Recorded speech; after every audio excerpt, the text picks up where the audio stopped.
House Infrastructure Committee bukas sa mga mungkay na ihinto nito ang investigasyon sa maanumalyang flood control projects para bigyang daan ng Independent Commission.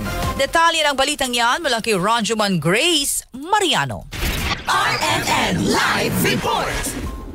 Pas nga ang House Infrastructure Committee sa mga mungkahi na suspindihin muna nito ang mga investigasyon sa mga palpak at maanumalyang projects. Sinabi ito ni Committee Co-Chairman at Bicol Saro Representative Terry Ridon sa harap ng mga mungkahi na magbigay daan ng Kamara at Senado sa gagawing investigasyon ng binuong Independent Commission on Infrastructure o ICI. Ang ICI ang magsisilbing fact-finding commission para aksyonan ang mga reklamo laban sa mga proyektong pang-infrastruktura sa buong bansa tulad ng flood control projects.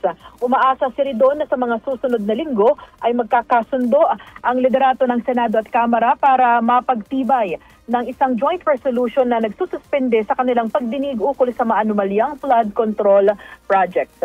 Kasama mo sa DCXL RMN Manila, Rajuman Grace Mariano, Tatak RMN.